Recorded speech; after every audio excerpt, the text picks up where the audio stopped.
이 시간 예배를 통해 우리에게 주시는 하나님 언약의 말씀 구약 성경 시편 27편 1절에서 14절까지의 말씀입니다.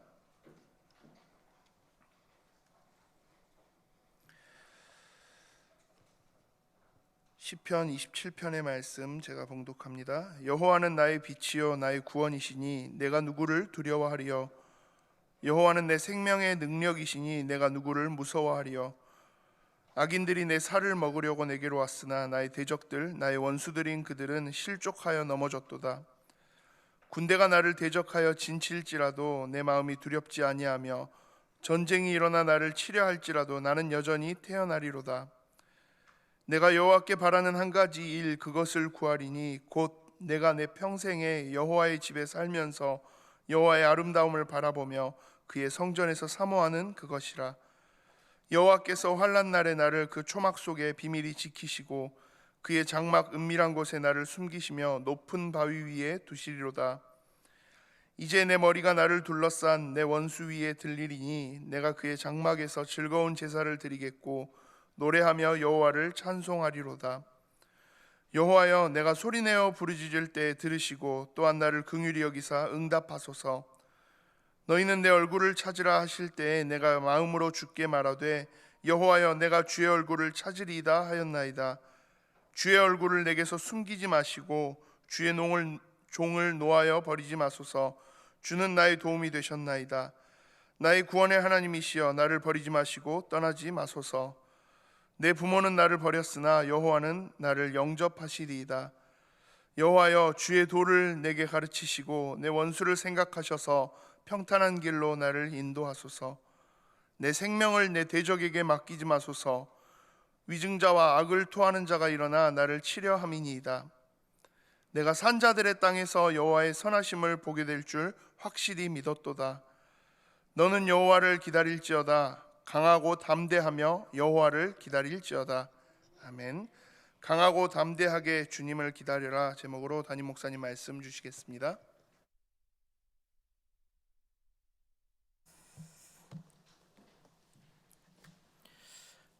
오늘 또 하나님이 예배해 놓으신 최고의 예배 자리, 여러분들이 하나님 앞에 나오게 되심을 축복하고 감사를 드립니다. 하나님의 말씀은 살아있는 말씀입니다. 죽어있는 그냥 책에 기록되어 있는 고전이 아니고 지금도 살아 역사하는 하나님의 말씀, 그리고 예배하는 중에 우리가 그 살아계신 하나님의 말씀을 우리가 붙잡을 때 그 말씀은 우리를 살리는 말씀이 되어집니다. 그래서 오늘 여러분들이 예배하시면서 그냥 매주 지나가는 한 시간으로 여러분들이 잊지 마시고 하나님의 말씀이 나를 새롭게 다시금 살려서 새로 시작할 수 있는 은혜를 달라고 기도하면서 오늘 말씀을 듣고 또 예배하시기를 바랍니다. 오늘 시편 27편 말씀으로 하나님의 말씀으로 우리 같이 함께 나눌 건데요. 오늘 본문의 내용들을 쭉 읽으시면서도 느끼시겠지만 다윗의 인생 중에 굉장히 어려움을 당했던 시기들이 여러 번 있었죠. 딱 꼬집어서 언제 이 시가 기록됐다 이렇게 하기는 어렵지만 본문 전체적인 어떤 내용들을 보시면 굉장히 위기를 당하고 어려움을 당하고 있는 그런 상황에서 이 시가 기록됐음을 알 수 있습니다. 2절에 보니까 악인들이 내 살을 먹으려고 내게로 왔다. 살을 먹으려고, 나를 죽이려고 쫓아왔다는 말이죠. 나의 대적, 나의 원수 이렇게 기록하고 있고요. 3절에는 군대가 나를 대적하여 진치고 있다. 그리고는 전쟁이 일어나 나를 치려 한다. 이렇게 고백합니다. 10절에는 조금 더 구체적으로 설명하고 있어요. 부모가 나를 버렸으나 여호와는 나를 영접하신다. 이거는 부모가 나를 완전히 고아원 같은 데 버려버렸다 이 말이 아니고요. 지금 굉장한 위기 상황에 도망다니는데 부모가 따라 붙어서 챙겨주고 보살펴줄 수 있는 상황이 아니에요. 부모 손을 떠났어요. 부모가 자기를 도울 수 있는 자리에 서 있지 않아요. 부모에게 완전히 버림받은 것처럼 부모가 나를 전혀 도움이 되지 않는 상황이지만 하나님은 나의 도움이 되십니다 라는 고백이고요. 12절에 보시면 위증자라는 것은 거짓말쟁이라는 말이에요. 계속 누군가가 거짓말을 해가지고 나를 죽이려고 합니다. 그리고는 악을 토하는 자, 일어나서 나를 치려한다. 다윗의 인생 전체를 보시면 거의 골리앗과의 싸움에서 이기고 나서 굉장히 승승장구할 줄 알았더니 사울 왕이 그 서로의 어떤 비교에서 인기가 다윗 쪽으로 막 기우니까 시기 질투 때문에 다윗을 죽이려고 쫓아오기 시작해요. 그때가 다윗의 나이 한 20살 정도 돼요. 그리고 나중에 왕으로 이제 완전히 이제 세워졌을 때가 30살이 넘어요. 그러면 거의 10년 넘게 그 광야에서 동굴로 숨었다가 바위 뒤에 숨었다가 거의 죽을 위기를 수도 없이 당한 거죠. 거의 10년을 쫓겨서 도망 다녔으니까요. 그 상황 가운데 지금 기록한 시가 시편 27편일 거다라고 다들 말씀을 하고 있습니다. 한 사람이 계속 주변에서 막 어렵게 만들어도 되게 힘들 건데요. 그죠? 요즘 뉴스들 보죠. 뭐 연예인들이 막 옆에서 계속 스토킹하면서 어렵게 하니까 막 법에도 고소하고 막 이렇게 하잖아요. 한 사람이 나를 건드리고 계속 죽이려고 쫓아다녀도 힘들 건데, 지금 오늘 본문에도 보니까 군대가 나를, 수많은 대적들이 나를 쫓아와서 지금 죽이려고 합니다 라고 오늘 다윗은 고백하고 있어요. 오늘 시편 27편 제가 설교 중에 본문을 읽을 때는 제가 지금 가지고 있는 번역 성경 말고요, 새 번역 성경을 좀 읽어 드릴 거예요. 이유가 뭐냐니까, 새 번역 성경에는 이제 특히 시편 같은 경우는 굉장히 그 미묘한 감정의 변화들을 잘 기록하고 있어요. 특히 이제 시편 27편을 구조를 살펴보시면 1절부터 3절까지는 오늘 1절에 나온 것처럼 주님이 나의 빛, 나의 구원이신데 내가 누구를 두려워하랴, 굉장한 믿음의 선포, 믿음의 고백들이 1절부터 3절에 기록되어 있어요. 그리고 4절은 굉장히 간절한 하나님 앞에서의 기도가 기록되어 있어요. 그리고는 5절, 6절은 또 굉장한 믿음의 고백을 또 합니다. 7절부터 12절은 또다시 간절한 기도의 내용이 기록되어 있어요. 그리고는 13절, 14절은 굉장히 확신에 찬 믿음의 고백과 선포를 또 합니다. 여러분들, 이 구조를 왜 제가 설명을 드리냐니까요, 다윗이 지금 고백하고 다윗이 말을 하는데요, 왔다 갔다 하는 것 같아요. 하나님 믿습니다 했다가 하나님 제발 나를 좀 살려주세요. 또 이쪽으로 와가지고 하나님이 나를 붙잡고 나를 인도하실 게 분명합니다. 내가 흔들리지 않겠습니다. 두려워하지 않겠습니다. 하나님, 지금 상황이 내가 너무 어려운데 이 부분들이 나를 더 이상 덮치지 못하도록 하나님 나를 좀 붙잡아 주십시오. 그리고는 하나님, 나는 전혀 흔들림 없이 하나님이 내 앞에 어떤 일을 행하실지 내가 기다리겠습니다. 계속해서 그렇게 저렇게 막 말을 바꾸면서 있는 것처럼 보여요. 여러분, 혹시 이렇게 드라마나 무슨 TV를 보시면 가끔 그런 거 있죠. 굉장히 컴컴하고 막 이런 어떤 무서운 곳에 들어가면 일부러 자기를 좀 힘을 돋으려고 막 큰 소리를 지르죠. 나 안 무섭다, 안 무섭다 막 이렇게 하잖아요. 딱 오늘 본문을 보세요. 시작하면서부터 굉장히 어렵고 두렵고 겁이 나는 현실인데 뭐라고 고백합니까? 내가 누구를 두려워하랴, 내가 누구를 무서워하랴. 꼭 저는 이 본문을 묵상하고 읽으면서요, 지금 다윗이 진짜 겁이 많이 나는 거구나. 믿음의 확신에 차가지고 나는 아무 이상이 없습니다. 예전에 제가 어렸을 때 부흥집회 같은 거를 교회에서, 이제 그때는 그런 교회 문화가 그랬잖아요. 부흥집회를 여러 번 했어요. 저는 어렸을 때 부흥집회 이렇게 다녔던 기억이 많이 있고 분강사 목사님들에게 설교를 들은 게 기억이 나는데 내용 전체는 다 기억 안 나는데요, 하나의 어떤 이미지가 제게 있어요. 분강사 목사님들이 와가지고는 얼마나 확신이 있게요, 막 소리치는죠. 본인은 단 한 세상 말로 눈꽃만큼도 겁내는 것도 없고 두려운 것도 없고 걱정 의심 하나도 없고 막 하나님을 완전히 의지하고 막 이런 식으로 이미지가 비춰졌어요. 그래서 저는 엄청 믿음이 좋고 저분들은 완전히 훌륭한 분들이다 이렇게 생각했거든요. 나중에 제가 철이 좀 들면서 보니까 그게 아니더라고요. 고백일 뿐이에요. 겁이 나는 거는 어느 누구든지 어떤 사람이든지 겁이 나고 두려움은 넘어설 수가 없어요. 그래서 어떤 심리학자들이 두려움이라는 감정이 인간에게 어느 정도 위치에 있느냐, 여러 감정들이 있는데 거의 최고 수준의 감정, 인간을 거의 뒤흔들 수 있는 감정의 거의 순위로 보면 제일 높은 자리에 있는 게 두려움이라는 감정이래요. 피하기가 힘든 거죠. 죽음에 대한 두려움, 외로움에 대한 두려움, 실패에 대한 두려움, 고통에 대한 두려움. 고통이라는 것은 아픔과 연결이 돼 있죠. 그리고는 실제 가난에 대한 어떤 경제 문제에 대한 두려움, 이런 두려움들이 사람에게 그 미치는 영향력은요 굉장하대요. 제가 그 뉴스에도 잠깐 보니까요, 신문 기사에도 보니까 우리가 느끼는 통증 있죠. 아플 때 느끼는 통증. 통증도 이렇게 1, 2, 3, 4, 5, 6 이렇게 10까지 이렇게 딱 치수를 주면 보통 이렇게 조금 아프다 이걸 넘어서서 우리 엄마들이 아이를 낳을 때 산통, 굉장히 좀 높은 수준의 통증이더라고요. 근데 그것보다 더 센 통증이 대상포진. 이거는 인간이 경험하는 데 있어서 굉장히 좀 꽤 높은 수준 치수의 그 통증의 강함이 이렇게 있다고 기록이 돼 있어요. 아이를 낳는 고통, 병으로 있는 그 통증들처럼 많은 느끼는 감정들이 있는데 그 감정의 거의 높은 수준에 있는 감정이 두려움이래요. 죽음을 맞이했을 때 그 두려움은 어느 누구인지 분광산 목사님들이 나는 죽어도 살겠고 이렇게 하는데 실제로 죽음이 딱 앞에 오면 그 두려움은 어느 누구도 피해갈 수 없을 만큼 사람을 짓누르는 엄청난 힘의 감정이라는 거죠.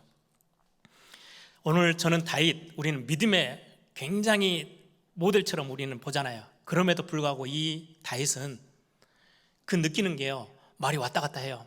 지금 상황이 하나님, 나는 정말로 아무것도 두려워하지 않습니다. 누구도 나를 무서워하지 않습니다. 나는 든든히 서 있겠습니다. 이렇게 고백하는 것 같은데 바로 돌아서서는 하나님, 나를 붙잡아 주셔야 됩니다. 내가 더 이상 이 원수들에게 눌리지 않도록 나를 붙잡아 주셔야 됩니다. 또 간절히 기도하고요. 또 돌아서서는 또 믿음의 선포를 하고 믿음의 고백을 해요. 이게 왔다 갔다 하는 것처럼 보이지만 어떻게 보면 솔직한 진실된 우리 인간의 모습이에요. 그런데 많은 종교에서는요 이렇게 연약한 부분들을 인정해 주지 않아요. 여러분들 모슬렘들이 믿는 알라, 그들이 이렇게 그려놓은 형상들, 이미지를 보면요, 한 손에는 알라가요 다 그 자기들이 믿는 신, 한 손에는 코란경, 딱 율법서를 들고 있어요. 한 손에는 칼을 들고 있어요. 이거 안 지키면 너희 죽어. 너희 지금 상황이 상관없어. 무조건 지켜. 안 그러면 죽음이야. 이런 느낌들이야. 모든 종교도 마찬가지예요. 우리가 지금 무엇 때문에 힘들어하고 무엇 때문에 지금 흔들리고 있고 걱정 근심하고 있는지와 상관없이 너는 이 말대로, 이 법대로 살지 않으면 엄청난 재앙과 저주, 이렇게 접근되어지는 게, 그래서 사람을요 딱 올마매요. 저는 복음이 그렇지 않아서 너무 감사하고요, 나를 구원하시는 하나님이 우리를 찾아오셨을 때 그렇게 접근하지 않으시는 게 너무 감사해요. 공의로우신 하나님이세요. 심판주세요. 그런데 우리에게 그 너머의 긍휼의 하나님, 사랑의 하나님, 은혜의 하나님으로 다가오세요. 그래서 여러분들에게 다 하나님이 앞에 서가지고 구원받은 하나님의 자녀인데 너가 어떻게 조금 이거 근심하니? 걱정하니? 넌 더 이상 내 아들 아니야, 내 딸 아니야 라고 하시는 분이 아니시라는 거예요. 우리를 동정하시고 우리를 공감하시는 하나님, 저는 이 하나님이 너무 좋아요. 그래서 저는 좋으신 하나님, 저에게 예를 들면 너는 이제 목사 안수까지 받았는데 교회에서 그래도 담임 목회를 하고 있는데 네가 염려를 해? 너가 걱정 근심을 해? 너 끝이야. 더 이상 너하고 나하고는 이제 관계가 끝이야 라고 하신다면 저는 설 자리가 없어요. 제 개인 문제 하나만으로도 힘든데요, 가정, 자녀들, 교회 안에 있는 많은 성도님들의 이야기를 다 듣죠. 여러 가지 보고들을 막 받죠. 해결해야 될 게 너무 많아요. 짐이 너무 무거워요. 그때마다 느껴지는 많은 감정들, 거기에 저라고 피해갈 수 있겠습니까? 두려움이라는 이런저런 감정들이 저를 막 몰아칠 때 있어요. 그런데도 불구하고 제가 로버트처럼 아무 감정을 느끼는 거 없이 아, 나는 하나님의 자녀니까 나는 든든합니다, 이렇게만 갈 수 있는 존재냐? 아니에요. 저와 여러분은 하나님이 아니거든요. 연약한 인간이에요. 그래서 하나님의 은혜를 더 사모하고 하나님을 의지하기 위해서 더 나아가는 거예요. 저는 예전에 분강사들은요, 감정이 전혀 없이, 이런 두려움 전혀 없이 굉장히 막 강력한 이런 사람인 줄 알았어요. 아니에요. 똑같아요. 다윗은 우리가 성경 전체 66권을 다 뒤졌어요. 최고의 하나님 앞에 사랑받았던 다윗인데요, 다윗의 심정을 한번 보세요. 오늘 시편 27편. 그래서 제가 세번역 성경으로 읽어드려 보려고 해요. 1절, 2절, 3절에 보면 굉장히 확신에 찬 믿음을 고백합니다. 대단한 사람인 것처럼 보여요. 주님이 나의 빛, 나의 구원이신데 내가 누구를 두려워하랴. 주님이 내 생명의 피난처신데 내가 누구를 무서워하랴. 나의 대적자들, 나의 원수들, 저 악한 자들이 나를 잡아먹으려고 다가왔다가 비틀거리며 넘어졌도다. 군대가 나를 치려고 애워싸도 나는 무섭지 않네. 용사들이 나를 공격하려 일어날지라도 나는 하나님만 의지하려네. 이렇게 고백해요. 그런데 4절에 바로 태도가 딱 바뀌어요. 주님, 나에게 단 하나의 소원이 있습니다. 나는 오직 그거 하나만 구하겠습니다. 이렇게 또 기도해요. 7절에 보시면 내가 주님을 애타게 부를 때 들어주십시오. 나를 불쌍히 여기시고 응답하여 주십시오. 지금 아까처럼 나는 아무것도 두렵지 않다, 나는 주님만 의지한다 라고 선포했는데요, 금방 돌아서서는 하나님이 나를 버리시면 나는 죽습니다. 나를 절대 놓으시면 안 됩니다. 나를 붙잡아 주시옵소서. 내가 애타게 하나님을 찾고 있습니다 라고 고백하고 있어요. 이게 계속 반복되어지는 시가 시편 27편이에요. 여러분들, 많은 성도님들이 이렇게 믿음 좋은 사람 그러면 염려 근심 전혀 없고요, 확신에 찬 말로만 살아가는 사람? 아니요. 믿음이 좋다라는 말은 느껴지는 게 없다라는 게 아니고요, 감정으로 다 느껴요. 두려움도 느끼고 겁도 나고 염려도 되고 어찌 해야 될지 문제가 다가왔을 때 막 우왕좌왕하기도 하고 느끼는 감정, 현실 다 그대로 갖고 있어요. 그런데 확실한 믿음을 선택하는 거예요. 감정을 따라가지 않고 느낌을 따라가지 않고 믿음을 선택하는 거, 그걸 보고 믿음이 좋은 사람이라고 합니다. 사단은 여러분들에게 자꾸 힘을 빼는 말을 할 겁니다. 속으로 여러분들이 속삭여요. 네가 지금 교회 직분자고 중직자고 너가 목사인데 네가 신앙생활을 시작한 지가 얼마나 오래됐는데 지금도 염려하니? 걱정하니? 불신앙의 생각을 하니? 너 수준이 그것밖에 안 돼. 힘을 계속 빼요. 아니요. 하나님은 우리의 연약함을 공감하시고 동정하시는 분이래요. 히브리서 4장 15절. 우리에게 있는 대제사장, 우리를 구원하시고 십자가 사랑으로 우리를 품으셨던 그 대제사장 대신 예수 그리스도, 우리에게 있는 대제사장은 우리의 연약함을 동정하지 못하실 리가 아니요. 우리를 충분히 공감하신대요.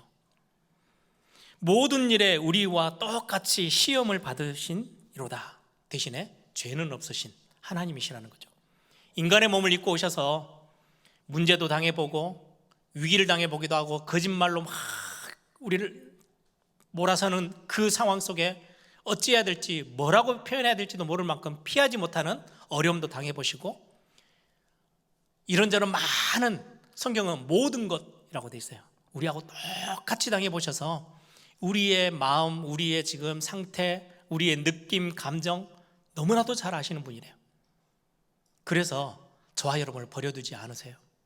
여러분들이 지금 느끼는 그 굉장히 겁을 내고 어렵고 답답하고 힘들고 두려워하는 그 모든 것들을 하나님 아시고 품으시는 하나님, 공감해 주시는 하나님.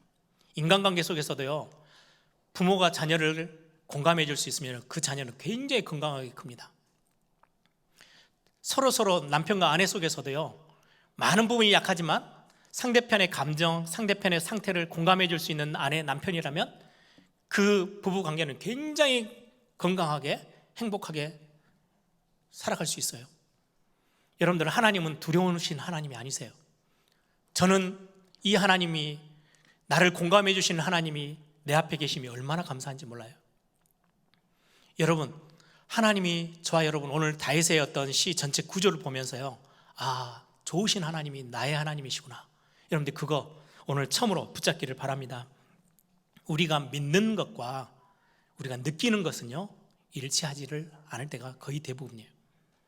이제 믿음으로 깊이 뿌리 내려지고 말씀이 막 깊이 각인되어지고 나면 문제가 딱 생겼을 때요, 바로 믿음이 탁 튀어나올 때가 있겠죠. 그러나 우리의 많은 삶 중에 믿는 부분과 우리가 느껴지는 부분, 느끼고 감정적으로 막 뭔가 흔들리는 그 부분이요, 다를 때가 거의 대부분일 때가 많아요. 괜찮아요.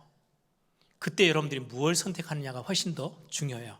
뭘 느끼고 있느냐가 중요한 게 아니고요, 이거는 누구나도 느껴지는 감정들이에요. 피할 수 없어요. 신앙생활 6대째입니다. 나는 목사입니다. 아무리 큰 소리 쳐도 느껴와지는 많은 현실 때문에 와지는 어려움들, 두려움들, 걱정, 근심은요, 어느 누구에게도 있어요. 그런데 그때 여러분들이 무엇을 선택하느냐는 굉장히 중요합니다. 그래서 사단은 우리를 자꾸 낙심시키고 힘을 빼려고 하는 게 사단의 전략이라면, 복음의 능력은 여러분들이 아무리 넘어져 있어도요, 다시금 새롭게 일어나고 하나님의 은혜 붙잡고 다시금 살아나라고, 우리를 다시금 살리는 게 말씀이고 복음의 능력입니다. 그래서 지금의 현실 속에서 여러분들이 믿음을 선포하는 그런 멋진 신앙생활 여러분들이 회복해내기를 바랍니다. 오늘 그렇게도 많이 어려운 상황인데 부모가 나를 도저히 따라붙어서 나를 챙길 수도 없을 만큼 완전히 외로운 가운데, 아까 말씀드렸죠, 두려움이라는 굉장히 사람에게 이렇게 다가오는 그 두려움이라는 감정의 그 근본이 많은 부분 죽음, 외로움, 그 다음에 실패에 대한 거, 그 다음에 고통, 이런 아픔에 대한 거, 그리고 가난에 대한 거, 이 대부분의 감정을요, 다윗은 다 가지고 있었어요. 얼마나 힘들어요. 그러니 우왕좌왕하는 것처럼 보이는 그 태도 충분히 이해가 돼요. 그런 상황 속에 있던 다윗은 시작부터 뭘 고백합니까? 그 어려운데요, 더 강하게 붙잡고 선포하는 게요, 믿음의 선포였어요. 내가 누구를 두려워하랴? 내가 누구를 무서워하랴? 군대가 나를 치려고 애워싸도 나는 무섭지 않다. 왜? 나는 하나님만 의지하련다 라고 고백하는 다윗의 고백, 여러분들의 고백이 되기를 바랍니다. 신앙 고백이라는 것은 믿는 바를 고백하는 거예요. 내가 느끼는 거를 고백하는 게 아니고 믿는 거를 고백하는 거예요. 그래서 성도 하나님의 자녀는 느끼는 것대로 살아가는 게 아니고요, 믿음대로 살아가는 거예요. 믿음 따라 살아가는 거예요. 그게 성도의 삶입니다. 우리가 문제를 만나요, 우리는 이런저런 많은 느낌들, 감정들을 느껴요. 그 상황들 때문에 겁도 나요. 그 느낌 따라서 끌려가는 게 아니고 믿음의 사람, 하나님의 사람은 그거를 컨트롤할 수 있어요. 조절하고요, 자기 손에 딱 쥘 수 있어요. 난 두렵지만, 지금 겁이 너무 많이 나지만 나는 하나님 붙잡고 나는 여기서 무너지지 않을 거야. 그래서 전에 제가 설교했던 끌려다니는 인생, 끌고 가는 인생, 저는 어느 날 이런 말씀들을 보면서요, 그래, 내게도 여전히 두려움도 걱정도 근심도 염려도 내게 참 많이 다가오지만 나는 여기에 내 삶이 휘둘리지는 않을 거야. 그게 내 삶을 무너뜨릴 수는 없어. 왜? 나에게는 믿음이 있잖아. 하나님이 나를 붙잡고 계시는 그 믿음 때문에 나는 믿음을 선택하고 나는 불신앙 쪽으로 내 삶을 끌려가지는 않을 거야. 저는 매번 문제가 올 때마다 스스로 하나님 앞에 또다시 고백하고 또다시 고백해요. 그게 우리가 믿음을 선포하는 굉장히 중요한 비밀입니다. 성경에 한번 예를 들어볼게요. 하박국서 3장을 보시면 하박국 선지자가 그렇게 고백합니다. 현실이 너무 힘들어요. 국가는 전쟁의 위기 가운데 거의 이제 바람 부는 앞에 초가 하나 켜져 있듯이요, 너무 힘든 상황 가운데 처해 있어요. 그런 어떤 위기의 상황들을 보고받고 이야기 듣고 상황들을 볼 때 하박국서 3장 16절을 보니까 내가 들었으므로, 이런 상황들에 대해서 들었으므로 내 창자가 흔들렸고, 지금 하박국 선지자의 어떤 상태를 성경은 표현하고 있죠.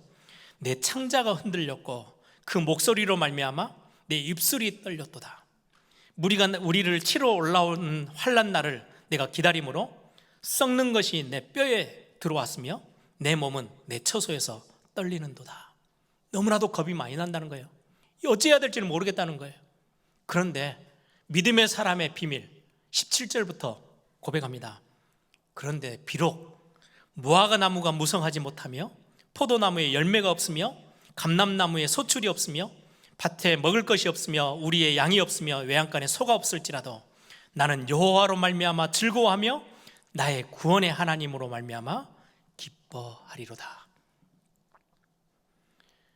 우리는 앞에 보면 16절 빼버리고 뒤에만 있으면 야 나는 안 돼. 나는 이 고백 어떻게 해? 나는 지금 너무 겁이 많이 나는데, 난 너무 두려운데, 난 너무 걱정이 많이 되는데 어찌해야 될지를 모르고 막. 여러분들도 경험해 보셨죠? 저는 문제 앞에서요 손발이 막 떨리고 식은땀 날 때도 있더라고요. 아, 나는 믿음의 사람이 아닌가 보구나. 나는 진짜 내가 구원받은 거 맞아?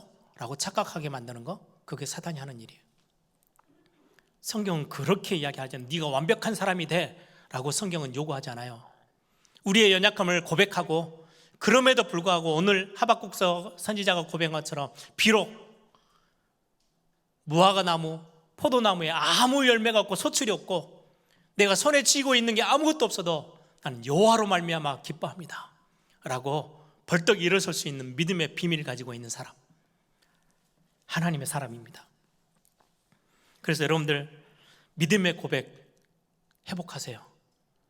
필요하다면 믿음으로 선포하세요. 저는 시편 42편, 시편을 참 좋아하는 성경인데요. 왜요? 제 삶하고 너무 많이 가깝거든요. 시편 27편 같은 경우도 제 삶하고 너무 비슷해요. 왔다 갔다 막 어쩔 때는 말씀 들으면요 막 믿음이 막 솟아 올라다가요 뒤돌아서서 예배 딱 마치고 예배당만 벗어나면 다시 또 걱정 근심이 확 나에게 몰려오고요.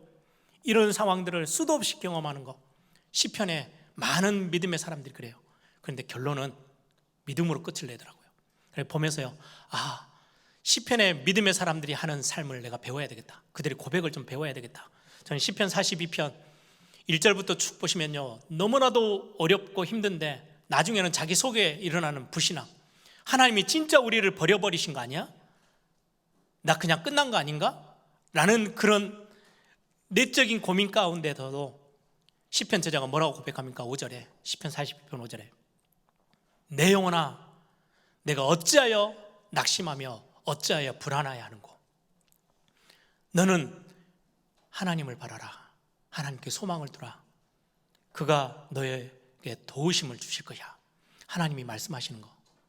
그래서 저는요 제 자신에게요 그런 상황들이 올 때마다 명령합니다. 믿음으로 선포합니다. 내 영혼아 네가 어찌하여 낙심하며 어찌하여 염려하고 어찌하여 불안해 하느냐. 너는 하나님을 바라라. 하나님이 분명히 우리를 지키시고 도우시는 그 하나님임이 믿음으로 선포하고요 고백해요. 여러분들 오늘 이 믿음 회복하는 시간 되길 바랍니다. 우리의 고백을 하나님이 들으세요. 그리고요 나도 들어요. 더 나가서요 사단도 들어요.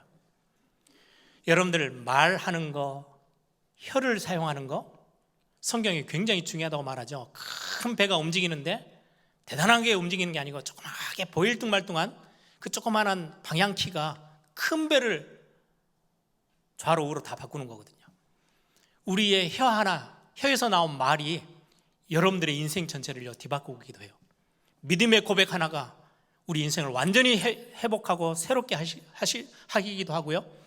믿음의 고백을 놓쳐버리고 불신앙을 선택해버리면 어느 날 우리의 인생은요 영 하나님 없는 것처럼 살아가는 인생처럼요 가버릴 때가 있어요.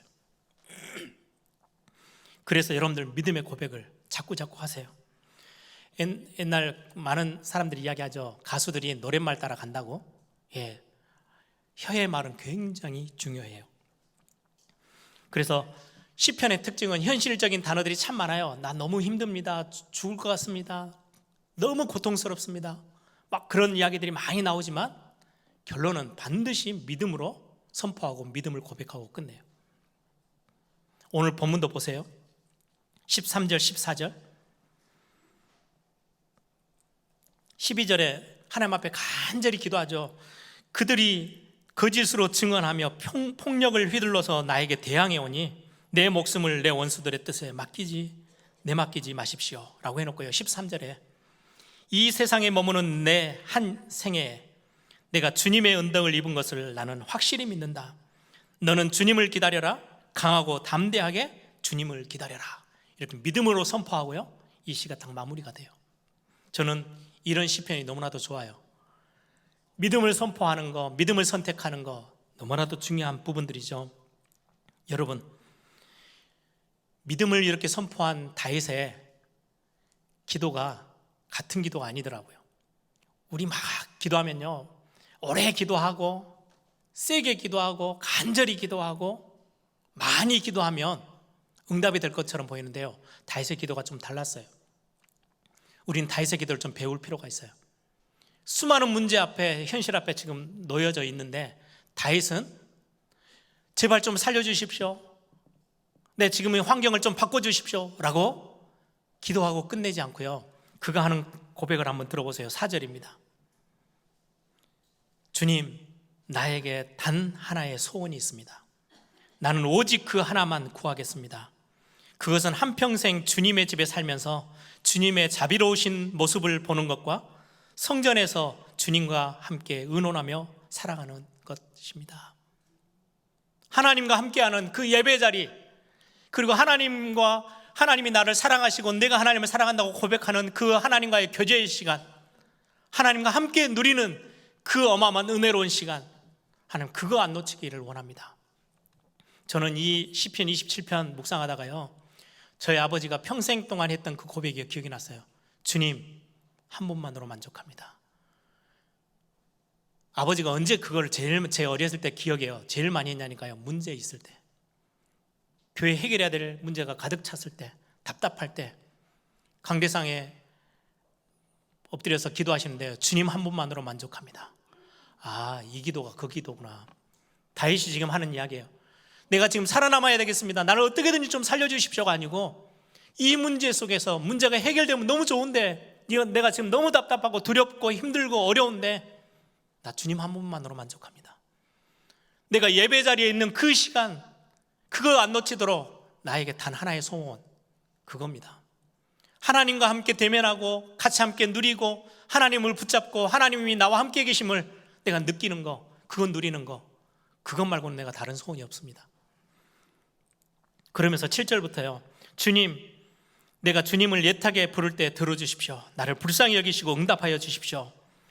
주님께서 나더러 내게 와서 예배하라 하셨을 때, 주님, 내가 가서 예배하겠습니다 라고 대답하고요, 그 자리로 뛰어갔던 다윗.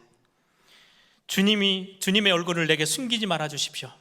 주님의 종에게 노하지 말아 주십시오. 나를 물리치지 말아 주십시오. 주님은 나의 도움이십니다. 나를 버리지 마시고 외면하지 말아 주십시오. 주님은 나를 구원하신 하나님이십니다. 아버지나 어머니도 나를 버릴 수 있지만 주님은 나를 돌보아 주십니다. 주님, 주님의 길을 나에게 가르쳐 주십시오. 내 원수들이 엿보고 있으니 나를 안전한 길로 인도해 주십시오 라고 하나님이 내 앞에 계심이, 그거 안 놓치도록 계속해서 기도하고 있는 다윗의 기도예요. 이게 다윗이 정말 은혜의 사람이고 응답을 받을 수밖에 없는 사람이구나 라고 하는 거예요. 주님 한 분만으로 만족합니다. 여러분들 무엇으로 만족합니까? 환경이 변해야 됩니까? 지금 상황이 좀 바뀌어야 됩니까? 지금의 두려움이 다 없어지기를 원하십니까? 다윗은 그렇게 기도하지 않았어요. 주님 한 분만으로 만족합니다. 지금 상황이 너무 힘든 상황이지만 하나님 앞에 예배하며 그 누리는 그 시간, 하나님이 나와 함께 계심을 내가 체험하는 그 축복의 자리, 그거 안 놓치기를 원합니다. 그게 단 하나의 소원입니다 라고 지금 다윗은 고백하는 겁니다. 여러분, 우리가 오직 그리스도를 붙잡아라 이렇게 하는 메시지의 내용이 뭡니까? 한 번은 예전에 기록을 보니까요, 무디 목사님이 사역을 하던 중에 이제 교회 예배를 인도하기 위해서 교회를 오시는데, 성도님들이 교회 안에 이제 예배당에 다 차 있을 거 아니에요? 근데 예배당 입구에서 막 신랑이가 있는 거예요. 가서 보니까 조그만한 소년인데 완전 망가져 있는 거지 소년. 너무 냄새나고 언제 씻었는지도 몰라요. 너무 더럽고 너무 형편없이 무너져 있는 그 아이가 예배당에 들어가려고 하니까 못 들어게 하는 거예요. 왜 못 들어가게 하냐 그랬더니 예배 분위기도 망치고 이 우리 교회에 대한 이미지도 없어지고 이러하니까 예배당 안에 들어가게 하면 안 된다는 거예요. 그것 때문에 막 실랑이를 하고 있어요. 그때 무디 목사님이요, 그 아이를 딱 끌어안고요 예배당 안에 들어가요. 그리고는 예배당에 앉힐 줄 알았더니 저 뒤에서 우리 교회처럼 거리가 있었는가 보죠. 앞에까지 쭉 데리고 오더니요 강대상 위로 안고 올라왔어요. 그리고는 무디 목사님이 그런 이야기를 하는 거예요. 내가 왜 이 아이를 강대상에까지 데리고 온지 아냐고. 이 아이의 모습이 우리의 모습하고 똑같다고. 너무 형편없이 실패하고 무너지고 죄악 가운데 뒹굴던 우리를 수많은 사람들이 다 안 된다라고 말할 때 예수 그리스도께서 우리를 끌어안고 하늘 보좌까지 우리를 인도하셔서 그 자리에 세우셨다고. 이게 우리가 받은 구원이라고 그렇게 선포했대요. 여러분, 우리가 그리스도를 붙잡는다는 말은 뭔가 대단한 응답 그런 게 아니고요, 하나님이 우리와 함께 하시는 비밀은 그리스도로 인하여서만 회복되어지는 거예요. 예수님의 이름이 임마누엘이잖아요. 하나님이 우리와 함께 하시는 그거는 그리스도로만 해결되어지는 거예요. 그래서 우리는 그리스도를 놓치면 안 되는 겁니다. 내가 이 그리스도를 붙잡고 하나님 앞에 예배하며 하나님과 함께하는 이 비밀을 누리는 이 어마어마한 축복의 비밀, 여러분들 그게 여러분들의 기도의 내용이고 여러분들의 정말로 사모하는 중심이 되기를 소망합니다. 그러면서 다윗이 13절 14절 그렇게 고백하죠. 이 세상에 머무는 내 한 인생에, 저는 이 세번역 성경이 이 본문보다는 지금 본문이 훨씬 더 저는 와닿더라고요. 마지막 13절 쪽에 우리 성경을 보시면 내가 산자들의 땅에서 여호와의 선하심을 보게 될 줄 확실히 믿었도다. 산자들의 땅에서 무슨 말일까요? 앞에 그렇게도 많은 거짓말쟁이들이 나를 죽이려고 하고 군대가 일어나고 수많은 어려움들이 막 몰려 들어오는데 확실한 답이 하나 있어요. 산자들의 땅에 나는 거하게 될 거야. 안 죽는다는 거예요. 그것 때문에, 그 문제 때문에 내가 죽을 것 같아? 안 죽어. 나는 산자들의 땅에 반드시 딱 사서 하나님을 찬양하게 될 거야. 그건 내가 확실하게 믿어. 하나님의 선하심. 그러면서 14절에 너는 주님을 기다려라. 강하고 담대하게 주님을 기다려라. 여러분, 어떨 때는요 우리가 막 기도하고 믿음을 고백하기도 하는데요, 상황이 전혀 변하지 않고 그냥 그대로 버티고 있을 때가 참 많아요. 이해가 안 되죠. 하나님이 응답하신다 그랬는데 왜 이렇게 어렵습니까? 하나님 언제 나에게 응답을 주실 겁니까? 라고 할 때가 참 많이 있죠. 빨리 뭔가가 바뀌었으면 좋겠는데, 뭔가 내가 지금 육신적으로 어렵다면 빨리 치유되었으면 좋겠는데, 상황이 좀 변화가 됐으면 좋겠는데 하나도 변화되지 않은 것 같아요. 오늘 본문에 말씀합니다. 그래서 제가 제목을 이걸로 잡았어요. 여러 가지를 고민하다가 강하고 담대하게 주님을 기다려라. 1940년 40년대쯤에 중국에서 굉장히 중요한 그런 어떤 움직임이 있었어요. 몇몇 믿음의 사람들이 팀을 이뤄서 우리가 하나님이 우리에게 원하시는 거, 그냥 우리가 구원받고 하나님 감사합니다 이렇게 있지 않고 우리 주변에 진짜로 복음 모르는 사람들을 살리기 위해서 우리가 복음 전하러 가자. 어디까지 가면 되겠냐? 다시금 지구 한 바퀴 돌아서 예루살렘까지 가는 것처럼 우리 예루살렘까지 걸어가면서 우리 복음을 전해볼까? 그래가지고 한 25명이 팀을 이뤘어요. 그래가지고 그 지도자로 시몬 자오라는 중국 사람이 지도자가 되어져서 그 이제 여정을 시작한 거예요. 순례길을 떠났어요. 그리고 거기 중국에서부터 출발하면 불교, 힌두교, 모슬렘교 다 만나게 되는 거예요. 그들에게 복음 전하면서 우상에 빠져 있는 사람들을 복음 전하면서 우리 예루살렘까지 걸어가면서 복음을 전하자. 이렇게 해가지고요, 그 뜻이 맞는 사람들끼리 기도하면서 출발을 딱 했어요. 이제 중국 국경을 딱 넘어가려고 하는 찰나에, 그게 1948년쯤인데요 그때 중국이 이제 공산화가 완전히 거의 마무리가 돼가지고 국경을 다 차단해 버린 거예요. 그리고는 예수 믿는다는 이유로 반역자라고 감옥에다 다 집어넣어 버렸어요. 25명을 싹 다. 국경도 넘지 못하고 그 자기들 예루살렘까지 가겠다고 그 신앙의 뜨거움을 가지고 시작했는데 시작도 못하고 국경에서 딱 길이 막히고 거기서 멈춘 게 아니고 감옥으로 다 끌려갔어요. 그리고는 그 감옥은 음식도 제대로 나오지도 않고 음식이 나와도 냄새나는 다 상해있는 음식들, 그리고 엄청난 매질, 고문, 엄청난 혹독한 추위, 이걸 다 견뎌내야 되는데 결국 그럴 수가 없었어요. 감옥에서 다 죽음을 맞이해요. 그 시몬 자오라는 그 지도자야 혼자 살아남아요. 그 와이프도, 아내도 아이를 임신했는데요, 결국 유산하고 감옥 안에서 생을 마감해요. 결국 나중에 1988년 40년이 지난 이후에 이제 석방돼서 나오는 거예요. 혼자서. 시몬 자오라는 사람이 나와 보니까 세상이 다 변했어요. 40년 동안 감옥에 있었으니까 얼마나 허망합니까? 하나님이 젊었을 때 주셨던 그 멋진 꿈이 있었는데요, 하나도 이루지도 못하고 감옥에 들어가서 같이 꿈을 꿨던, 하나님의 꿈을 꿨던 사람들 다, 믿음의 동역자들 다 죽어버리고 아내도 죽고 혼자 남은 거예요. 얼마나 허탈하게, 허황된 꿈을 꾼 것처럼 하나님 왜 이렇게 하셨습니까?